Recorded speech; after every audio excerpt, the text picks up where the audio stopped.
Like this. There it is. I've never found a love like this. Everybody, welcome back to E20 Zone TV, number 2 of the evening, and it is John WHU TV. John, how you doing, man?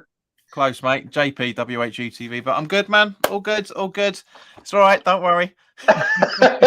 Only I can get the intro done wrong at the start. Mate, you ain't gonna be you ain't been the first. You still ain't gonna be the last either. I know, mate. I know. It doesn't matter. John, how are you doing, mate? Talk to me. I'm keeping good, mate. I'm keeping good. I'm for one point of view, I'm glad the Premier League is over.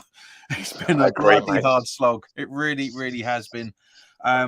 Talking from a selfish point of view, as you'll know yourself as a content creator on this platform and stuff, it takes up a lot of your time, a hell of a lot. It really, really does. And I know you do a bit more than just West Ham, but in general, it takes up a lot of your time. And we've got that time back for the next, what was it, two and a bit months. Joe, what, mate? Joe, what? Before we get started, I couldn't agree with you really more. Being like into the YouTube game and all that, it does drain the life out of you. Like it just does it. People say, "Oh, it's easy. Just make a video and that's it." And it's a bit more than that.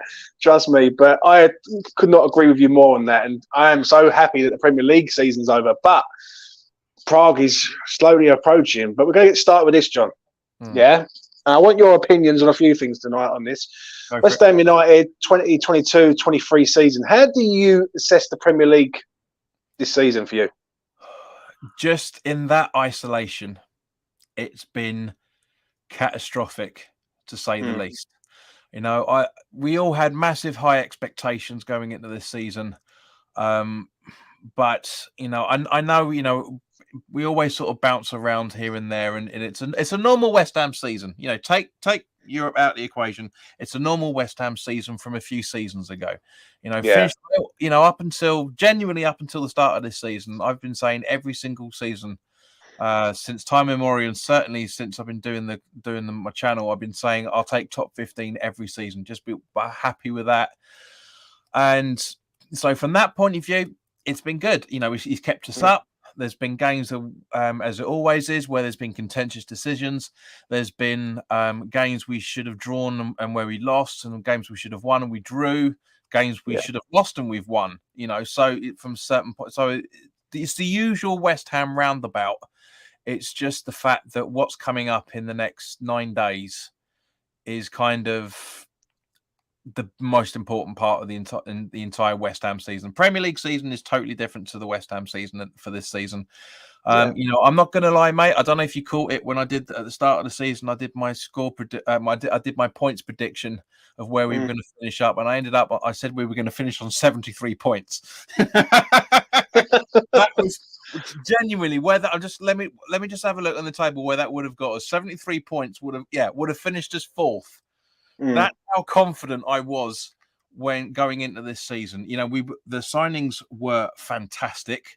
Yeah, couple of injuries, problems aside, you know, we that's why a lot of us were so optimistic about what's going to happen this season, was because we brought in some fantastic players. A lot of them were coming in on reputation from a lot of us, ourselves included. You know, but you know, I was very, very happy that we'd signed Areola on a permanent. I thought he was perfect for us in his loan season last season. And you know, we bringing in Brazil's number 10, Italy's number 9.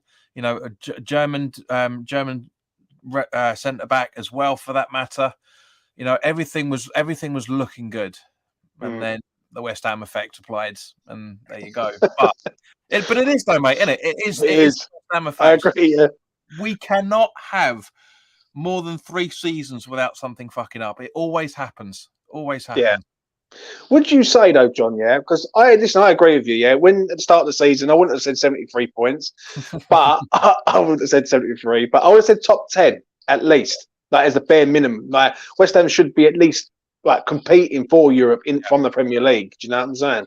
Absolutely. I mean, if you look at it, right, we finished 6th 2 seasons ago. We finished 7th last season. It would have been reasonable to think, okay, maybe 8th, maybe 9th. Yeah, like so in that sort of bracket of say top 10, like, as like because obviously a game either here or there could have swung it. Yeah. For me, where has it gone wrong? And is it because like there's a lot of Moyes in, Moyes out? Like, I see a lot of that on Twitter, on social media. A lot of people I've spoke to are very 50-50 with him. Some fans look at him and think he's a messiah for what he's done at West Ham over the last few years. Yep. Some fans look at him and think he's done well, but Mm. what could we do with a better manager with this squad that we've currently got? That's the point. And that's why it's a good argument for both sides. Because yes, he's got us into the first final in 17 years. Yeah. You know, he's given us European football for 2 seasons on the trot. I think the last time we genuinely did that, apart from the fact that we got into Europe with, and we might still actually. I read something the other day that going into the Leicester, the last game of the season, we were the lowest booked team. Yeah. So if that happened, we might still get Europa League on the fair play rule, like we did with Allardyce in the first time when Bilic took over. So you know, so you could argue with we had 2 Europa qualifiers with Bilic. We've had 2 proper actual campaigns under Moyes. It's not been too bad the last 10 years, mate. It really, really hasn't. When you look at it from that point of view, again, looking at the bigger picture, but in terms of this season alone, there's been a hell of a lot of mismanagement by Moyes. Going back to what we were talking about earlier, and I do really think that pointing the blame at Rob Newman is harsh, because I do genuinely think that, yes, what was it? 6 out of the 9 players that we signed have taken a while to bed in. You know, Aguerd with his injury couldn't be helped. Cornet with his injury may have been able to be helped because apparently his injury record with Burnley was terrible as well. Yeah. You know, but it took Aguerd to come in. It took him a little while to get his confidence back. From that point of view, Kehrer took a long time to settle in, but boy did he. It's likewise with Paquetá as well, for that matter. Scamacca, very, very harsh to say that he's a poor centre forward, because you look at David Moyes and Pellegrini's history with centre forwards, what happens with them after they leave. I agree. You know, but yeah, I do. What bugs the hell out of me, and I've been David Moyes in for a good few seasons. Because I was one of the people that started when he started back with us for the second campaign. I said, just give him a chance. He did a decent job last time round. Just give him a chance. Yeah. But at the same point, bringing in Danny Ings as an example, a player that he's been after for quite a few years now, from at his own admission, when he came in, he wanted him in his first stint. He wanted him when he was at Real Sociedad. He tried to get him in last season. He's obviously brought him in this season. Yeah. And then 5 or 6 games into it, saying to the press that he's not really sure how to manage him or use him, I should say. That's massive alarm bells for me. That really, really is a panic buy, because our proper centre forward is out. But as I say, it's just the man management in game, as well as his tactical awareness, substitution issue, which really annoys the hell out of me. Last season, he was very, very all for having 5 substitutions. And how many times has he done it in the Premier League? You can count it in one hand, surely. Yeah. Surely. But from that point of view, I've been David Moyes out for a long part of I'd say probably around about just before the World Cup. Yeah, I agree. I was like, this just isn't working. We need to find somebody new now. I would say we still need to give him a chance after the World Cup to see what happens with that. But I've been really angry against him. But at the same point, looking at the bigger picture, if we win Wednesday next week's final, surely he's got to go down in the number 2 ranking of just behind Johnny Lyle. Surely. See, this is the thing, right, John? I heard what you say. I agree with most of what you've just said there. I am exactly in the same boat as you. After the Leicester game in November last year, I turned around and said, that's enough now for me with Moyes. Like, I can't be dealing with this man anymore. The problem is with him is that a lot of fans idolise Moyes because of what he's done, basically, in regards of 6th, 7th. And let's be honest, I've never seen West Ham compete in back-to-back Europes in sort of a very good fashion. Like, I've seen us be in Europe, but the moment we get into Europe, we seem to be out of it before we've even started it, if that makes sense. So when I look at it, I'm very much with you. I'm like, if he wins the conference, then I think he has to have benefit of the doubt to stay for another season, because he's won it. And how can you go and sack a manager that's just won us a trophy, like the first trophy in 43 years? On the other side of it, I look at it and I think if he loses it, it is time to say goodbye and bring a new manager in, a fresh new era at West Ham. I think there's no grey. I think it's very black and white. I think, like, if he wins it, he stays. If he loses it, he has to go. For me, John, like, I really do agree with you though with a lot of what you've just said there. I think you're absolutely spot on. In regard to players this year, John, who's sort of been like top performers for you, and who's been your sort of disappointments? Top performers, definitely. Again, Pablo Fornells. He's been phenomenal with us. I know he hasn't played a lot of games, but when he comes on, we seem to attack better. His work rate is unbelievable. Of course, we can go with the cliches of Paquetá. He's been phenomenal. He really has as well, for that matter. You can argue, say Aguerd. He's still shaky, but for a first season, we've had defenders a lot worse than that. Winston Reid is a prime example. Yeah, I agree on that. Yeah. He was one of the reasons, unfortunately, why we got relegated under Avron Grant, but smashed it in the Championship and came back. And I said if we were going to get relegated, I reckon Kehrer would have done the same thing. I reckon Kehrer would have stuck with us because he's got that sort of quality to him. I know a lot of people don't like Kehrer, and I'm not a big fan of him being at right back. But since around about the end of January, beginning of February, he's come on leaps and bounds. He really has. I think Scamacca, as I say, has just been underutilized. Injuries haven't helped, but I don't think he's been used properly. You can't argue with Antonio's form this season. It's been over the whole season. It's been typical Antonio, but it's been very, very good, very good. There aren't that many players, to be honest with you, looking at the whole season rather than just what everybody seems to be doing at the moment, just thinking about the last few games, where anybody's been, with the exception of Souček. I mean, don't get me wrong, he was dreadful up until Arsenal at home, and then all of a sudden he started kicking on from there. Emerson has proven me wrong. Again, since that Arsenal home game, he's been a much better defender than he was at the start. So there have been improvements, but I can't really say there's been anybody that's been the worst. And that's what the irritating thing is. Is the fact that Fabianski's had his issues. He's caused some problems. But what player hasn't? This is the problem. Some of them have been massively underperforming for the majority of the season, and some of them have been overly performing. For example, like Rice. And Rice has been a standout for the majority of the season. But he's a captain. He should be. Is it in a case, though, John, that a lot of them have just basically turned around and played well in spells, in moments? Do you know what I'm saying? That's more to it. Like, this is what I keep hearing from a lot of people. What you just said there is pretty spot on. I keep hearing the same thing over and over again. People are saying to me that, as a whole, West Ham, some of the players haven't been amazing, but in moments, in sort of like 2-3 game spells, like, there'll be a game where Bowen will be literally on it, and then you won't see him for a few games. Ben Rama the same. Lucas Paqueta, for me, I said this with the lads for a long time. At the start of his career at West Ham, I was a bit worried because he just didn't seem like he influenced the game enough for me at the start. I think he does the passing well. His awareness is excellent, but it just wasn't starting for me like to sort of influence the game.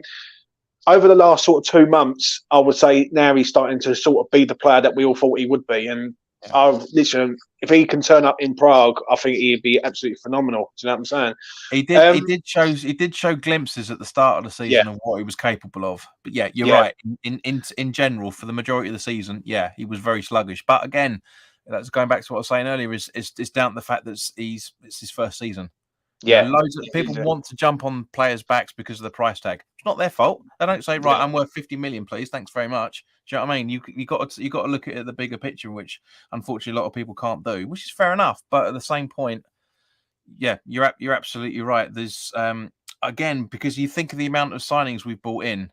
Last time we brought that amount of signings in was our first season at the London Stadium. What was it? 11 players we brought in, fighting relegation that season. Did it slightly better this time around, but still 8 new players. Taking Areola out of the equation because he'd already played for the season before on loan. So that's a big factor. A lot of players take a long time to bed in, and we've seen that once again. I agree, mate. Right, a quick question before I move on to sort of next subject. If West Ham do win the conference, how will you rate it out of 10 this season? If West Ham don't win the conference, what would you rate it? If we win, it will be down on the history books as West Ham's best season for 43 years. You just can't argue with that in any shape or form. I don't care if people call it a Mickey Mouse League. Cup and all the rest of it. I mean, to a degree, UEFA see it that way. Otherwise, we would have more than under 5,000 allocation for either side in a 20,000 capacity stadium. Do you know what I mean? It's ridiculous. Play it. I agree with what Laura Woods was saying the other week. You know, literally just play it in a 50, 60,000 capacity stadium. The whole point of the Conference League was to get more teams involved and therefore more fans involved, and yet have a crappy allocation no bigger than what we get when we go to Everton. It's ridiculous. So stupid. You know, it's that side of it. But yes, if we win it, it's West Ham's best season since the day I was born, hands down. If we don't win it, it's still a successful season, but it won't be good enough for a lot of people. Because if you think about it, a semi-final last season, a final this season, that's progression. It might not be progression that everybody likes, but you know, because it was in a different league tournament than it was the year before, but it's still a successful season. We've got to the first final, as I say, for 17 years. Genuinely, James, if we had this conversation last time I probably spoke to you, apart from when I saw you the other week, still said it towards, because it was around about this time last year, if I remember right, saying to you, next season we'll just about scrape it. We'll stay up and we'll have a European Cup final. You'd take, anybody would have taken that hands down as a West Ham, fantastic season for West Ham. I will say yes, because it's exactly what I said. I said if West Ham finish 12th and get to the final of the conference, that will do me. Like, the only thing is now, I think with what's happened this season, I think he has to win it. I think West Ham have to win it, because the way I look at it is if West Ham do win it, then we progress as a club for next season. I think the talent that we can buy while in the Europa League is there. I think people will come to us, which is like an option where if we're not in it, other teams are going to nab them players before we can get our hands on any of them. Do you know what I'm saying? But also, to counteract that, you're absolutely spot on, James, but looking at the other way, Moyes can bring in these players. Or, sorry, let me rephrase that. The way it should work, which we haven't really touched on yet, is the director of football brings in the player. No answers to Moyes, because the director of football's there for the club. It's not for the manager. But that's a conversation from another time, I'm sure. But they can have that conversation with the players. That, look, this is what we did last season, right? We lost that final because we didn't have a player like you. If you come and sign for West Ham, I guarantee we can finish in the European places, and I guarantee you'll be able to help us to get to a final. There's that thinking, bullshit or not. That's you can have that as well, for that matter, because that's the counter argument. Because you're absolutely right. You can say, look, we've won a first European Cups for 47 years. We want you to help us win the Europa League in the same way that Roma are trying to do it on Wednesday night, in 2 nights' time. Or Wednesday, depending on when you're going to put this up. It's literally just the fact that that's what you can do, so that you can say, look, we got this far, but we needed a striker that it wasn't available due to injury. And then you're the type of striker we want to get us back into Europe this at the end of the season, and then push on for the following season after that. It has to be long-term thinking, not just the here and now, and that's because that's half the problem. Bearing in mind, if you think about it, this time next year, how many players are going to be running down or towards the end of their contracts? There's a lot to think about at the moment. And I'll be honest with you, in regards to the sort of next year, obviously, if there is no Declan Rice here next year, that's a major worry for me and all because he's the heartbeat of West Ham at present. I will say that. We'll move on to this. How do we approach Fiorentina in Prague, John? For you, like, how would you like to see West Ham approach this game, this final? I want to see something surprising that nobody has noticed, right? Reason being for that is because obviously, as we found out, Moyes was watching the Fiorentina game a week ago to see how they're like, and so I guarantee their scouts were in and around watching either last night, yesterday afternoon, or the last home game against Leeds, something like that. So what I want to see is something that's going to blow everybody out of the water. I know this is massively pie in the sky, but I do generally want to see some tactics where that Moyes is putting out that nobody can counteract it. That's one of the reasons why David Moyes, I should say, has had such a poor season this season. Is because everybody, including you and I, we know how to set up against him. I want to see some ideas where people don't realise what he's doing. Yeah, I actually agree, mate. I absolutely agree. Thing is, I keep hearing the style of play, John. That's the thing I keep hearing from a lot of people. Like, I do a lot of spaces and I do speak to quite a lot of people. And some of what the people are saying is basically the style of play, West Ham is just not right. I think it's okay for a relegation battle. I think like what he's done, he's basically got us safe with that style of play that he uses, right? Give them sort of 70% of the ball. We have 30% and we're trying to nick a goal. The fear I have in Prague, for me personally, is Fiorentina are an Italian side. Italians know how to defend, especially a defender 1-goal lead. If we go 1-0 down, we can't put our foot to the floor against this side. This side, this is the best side we're going to play in the competition, by hands down for me. Yeah, and they've got Milenkovic in there, who we was linked with before we got Zuma. Cabral, who is a pretty decent player, seems to score goals for fun for them. And obviously, Arabat, who's going to be up against Declan Rice, which is going to be a really, really good battle because he's another player that a lot of fans wanted after the World Cup, said for a replacement for Rice, but he looks like he's going to Barcelona. I agree, Moyes has got to do something different, but how do you see the game going for you, in your eyes? Well, just to counteract what you were saying about Italian teams know how to defend a 1-0 win, right? Fiorentina played Roma on Saturday.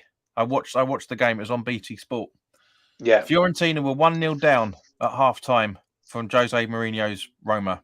They ended up winning it 2-1 because it was typical Mourinho tactics. We're in the lead. Let's just piss around a little bit. Let's play some good football, but not really defend. Fiorentina absolutely tore them apart. They were poor. They were awful. And that's why you don't defend to the level that we did in the semi-final second leg. Because you're just going to welcome it. Well, the issue that I have with David Moyes, some of his tactics, has it been not just this season but last as well, is this sit back and absorb the pressure and hit him on the counter attack. That's it. Yeah. Unfortunately, the streaming service I've got, I can watch Serie A games, and Fiorentina are playing Sassuolo on Sunday. So I'm going to try and catch that as well to see what their tactics are like, because they were the home team, and obviously they're going to be the away team this coming weekend, which is the last game of the Serie A season. So, but from what I saw of that game, I'm nervous, mate. I really, really am nervous because Fiorentina do not give up. And when we come against a side that has that sort of approach, it only goes one way, unfortunately, and that's one of the things that I'm hoping. As I say, David Moyes is not going to sit back. He's not going to go for a 5 at the back. He's gonna go for it a little bit. It's all well and good going for it for the first 5 or 10 minutes, and then sitting back for the next 80 until you concede. Yeah, you do that when you've got nothing to play for, which is an irrelevance because there's always something in the Premier League to play for. For example, if Newcastle had beaten Chelsea on Sunday, yesterday, and we nicked the win that we could have done against Leicester, we could have gone 12th. So I don't agree with everyone saying today was a nothing game. It's nothing to play for, mate. It's 2 places further up the table. You have to, as a professional, you want to do your job every single time you're asked to do your job. You know, that's the way it works. But yeah, I am massively worried about the potential what could happen. I'm looking forward to it, of course. Yeah. But you know, just you can't judge a team on one game. But Mourinho's tactics aren't that much. They're a bit more stylish, a bit more fanciful than Moyes' tactics, but they're not that far off it. You know, and this is the thing. See, I agree. I do, right? Because what you've just said there, I just sort of listened to everything you were saying and sort of like taking it in. I want West Ham to attack Fiorentina from the start. That's what I want. I want West Ham to come out all guns blazing and put in a performance like Lyon away last year, where West Ham had no fear whatsoever. And one thing I think, the only way West Ham will lose this game is if they have fear in their own self, in my opinion, If West Ham get nervous, then West Ham could fold under pressure, And I've seen it so many times. You've probably seen it in all John over the years, That when West Ham do go a goal behind and the pressure's on them, they can fall apart. Do you know what I'm saying? Not as much as it used to be, mate, but you're right. It does happen. But it sort of does happen. And for me, I think you set up and play sort of possum with this side. Someone just mentioned it in my chat. They've also got Luka Jokic, I think his name is, the Serbian centre forward, who ex-Real Madrid striker. So another player that we was linked with. So for me, I want to see West Ham go at this team, because the way I look at it is, I ain't going to say it's a free hit this game, but we've got to treat it like let's go, because I think if we attack them from the front, they will retreat. They will have to retreat, because basically I don't think they can match us up as in talent. I think they've got good players, but I think we've also got very good players and all. So also I do think Declan Rice in midfield, I think if he turns up and he's the world-class player that we think he is, then I think he will bring it home. Do you know what I'm saying? So it's very possible. It's very, very possible, mate. But yeah, they have a lot of very talented players in there. Some well-known players, some not so much. But likewise, so do we. You know, nobody knew about Paquetá bar the World Cup before he came to us. Nobody knew about Kehrer. I don't care what anyone says on social media. They didn't bloody know. You know, as like I said, like we explored at the start of the video, mate. You know, it's literally just a fact of people were getting piped up because of the highlights that were available on YouTube. What everybody was saying about what their reputations are, etc., etc. Now we know, you know, it's not. Don't get me wrong, it's not that far off what everyone was saying over the summer, but yeah, it's. I don't want us to be going in, and I'm not just when I say about us, I'm saying about the us supporters as well as the players as well. I don't want any of us to go into that game thinking we deserve this final. We do from a fan's point of view. But if any of the players go in there thinking, yeah, we've won this, like it was with England in the Euro final, exactly the same approach. I absolutely agree. All it was the fact that we're at home, we've got to the final, we've won this, and we can't have that attitude at all. I think what it is, as the game draws on, as the game draws closer, I do think West Ham can do it. I've always said that since the Manchester United game. I've always said that, you know what, I believe West Ham will win this competition if they use their brains and basically rest the players at the right times and everything. But I just hope, this game really is on Moyes for me. He has to pull out a masterclass tactical in 90 minutes or 120 minutes, whatever it is. For me, I think if you take liberties against this side, this Fiorentina side, they will punish us all over the place. And you've only got to look at what happened with them against Basel. They were 2-1 down at home. They went to Basel. They turned it around. They got it done in the end. And they're in the final. So they are the best team in it. And the way I look at it is if you weigh it up and say to yourself, basically, this is the game. You've got one game to win a trophy against this side. I would like West Ham just to go all out and go, right, let's attack these from the front. Do you know what I mean? Because I think if you sit there and play possum, if they score, the atmosphere will go down. If West Ham are on the front foot, and West Ham are a good side on the front foot, West Ham are passing the ball about, making this team work, then maybe we can get it done over there. But whatever happens, just hope Moyes picks the right lineup, let's put it like that. But we will come to the lineup, John, which is this. John, what is your starting 11 for Prague? And basically, what players do you expect to start? That can be two different answers, mate. To be honest with you, especially with the way that David Moyes' brain works. I wouldn't be personally. I don't think there's going to be that many changes from the semi-final second leg. I really don't think there will be. I've got a horrible feeling that Fabianski is going to start over Areola. I want Areola to stay just for consistency more than anything else. But I do think that Fabs is going to be in Moyes' thinking. There's also, of course, looking at the back four, there's a sentimentality side of it that we should be having Soufal at right back. Yeah. Which I think will actually genuinely will happen. You know, he played out with skin against Leicester yesterday. Very, very possible defensive duo of either Kehrer and Zuma or Kehrer and Aguerd. It's going to be one of those two. I really think it will be. I think more than likely it's Creswell at left back as well. I think that's happening. Obviously Rice in the defensive midfield with possibly Souček again from a European point of view. He's been better than he's been in the Premier League. Souček, he really has been. And again, big game for him though, John, in Prague. Huge, mate, absolutely huge. But that's the thing, Soufal and Souček playing to the home crowd in Prague. That's basically what I reckon that's going to be. Then I reckon we'll have Bowen out on the right, Paquetá sitting behind Antonio up front with probably Ben Ryan on the left. So do you think Pablo Fornals has got a shout? Because he has done. I'll be real. He's got a massive shout, and he probably will be in. It'll be either Ben Rama or Fornals on the left hand side.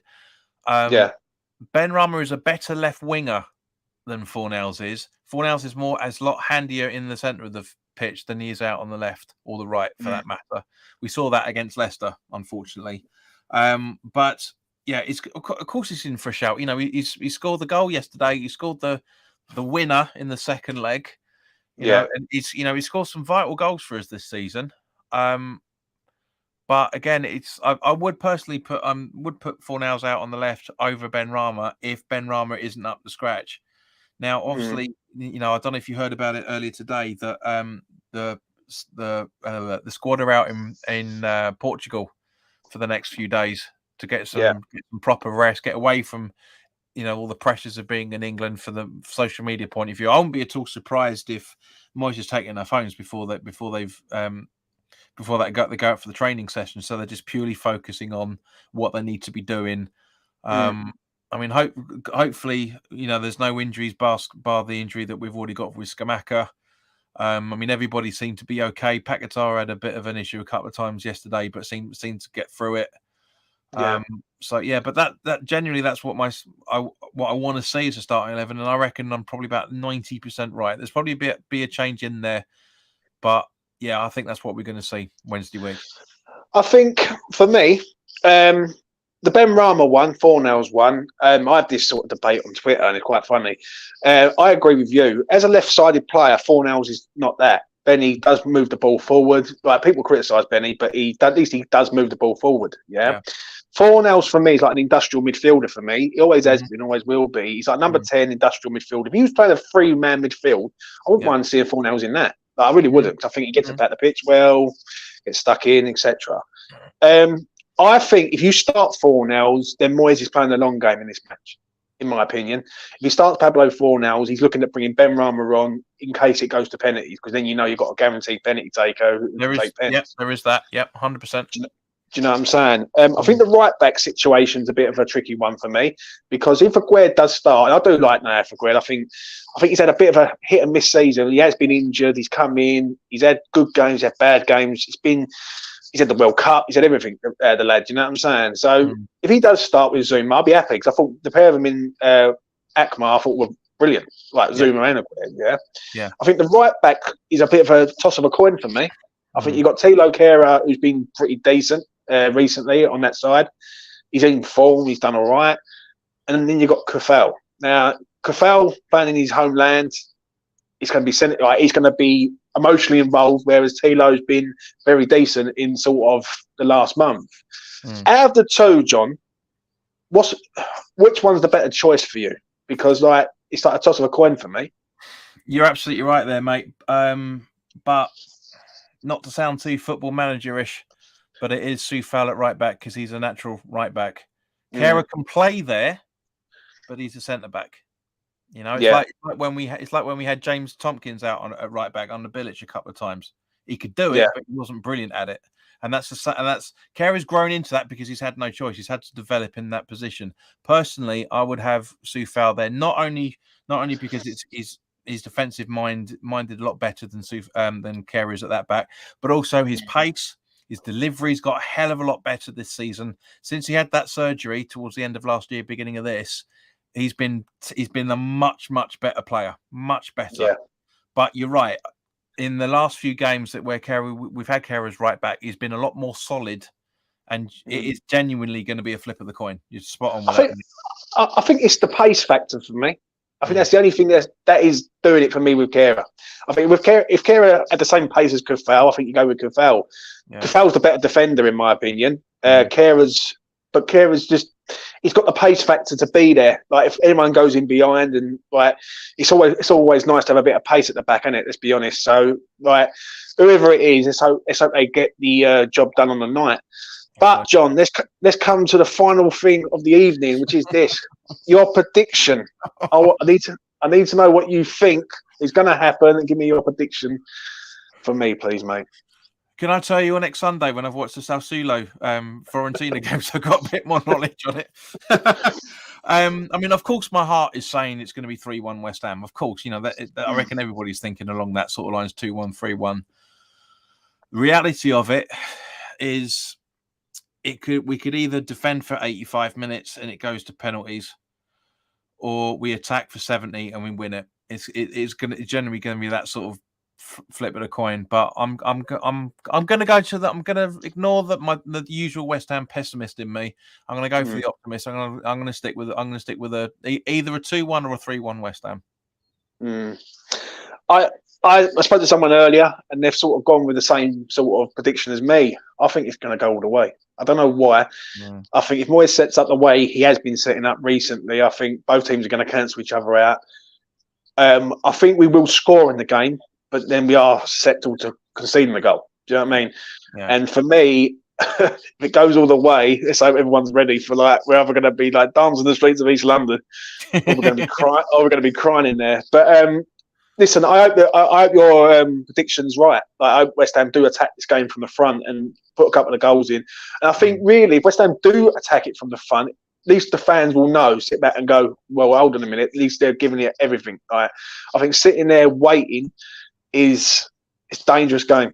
It's a dangerous game against a good team. We get exposed. So you know, I mean, I think overall, mate, whatever happens, we're going to enjoy it. Yeah, you know, as I say, it's the first time you and I have ever seen them in a European final. Yeah, you know, it's the first final for 17 years. It's really going to be a proper test if we are on this track, because, like you said earlier, you know, they are the hardest team out of the entire competition. You know, let's not forget we have played some teams that other teams have struggled against and even lost against over the last few seasons in either in the Champions League or the Europa League. You know, so you know it's been enjoyable, but yeah, it's a final, mate. At the end of the day, you know, we've just got to go in and just watch it and enjoy it as much as we possibly can. You know, for those lucky bastards out there that have been able to get a ticket. I hope they, because obviously most people are going to be out there for a couple of days beforehand and probably a couple of days after, no matter what, either celebrating or commiserating. And then for those that are sitting at home or going to any fan parks, you know, we just got to enjoy the moment, because we generally may not see this again in our lifetime. We have no idea. Let's hope so. Let's hope whatever happens on the night, like that, we can sort of hold our heads up. I don't know why, but I do believe West Ham will get this done. I really do. I had strong feelings about this since Manchester United at home. I turned around, I've done a stream on the air. I turned around and said, get your money on basically West Ham to win the thing, because I think West Ham are going to have more of the time, like, to organise themselves in this one. If this was West Ham, say on the game was coming up this Wednesday, yeah, maybe I'll look at it a bit different. But with West Ham having the long sort of 10-day break, I think West Ham will have enough time to organise themselves, go through every sort of tactics. And I'm not being funny, it's the best team that I've seen West Ham have as a collective for a long time. Do you know what I'm saying? With everyone in it. And basically, they're 90 minutes away from glory, really. And to us, it will be glorious. And also, as I say, don't forget that Fiorentina play Sunday and then they play Wednesday. Whereas, like you're saying, we've got that 9-day break now, and just so that will really everyone will be fresh, everyone will be slightly more motivated. So it does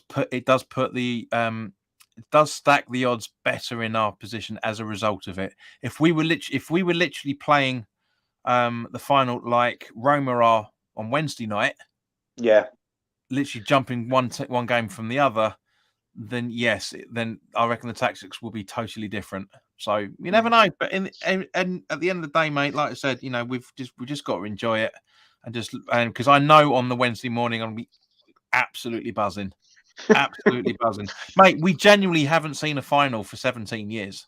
And that was one of the hottest summers we ever had as well, for that matter. That FA Cup run was phenomenal. Bearing in mind we've only been back in the Premier League for that season. Fate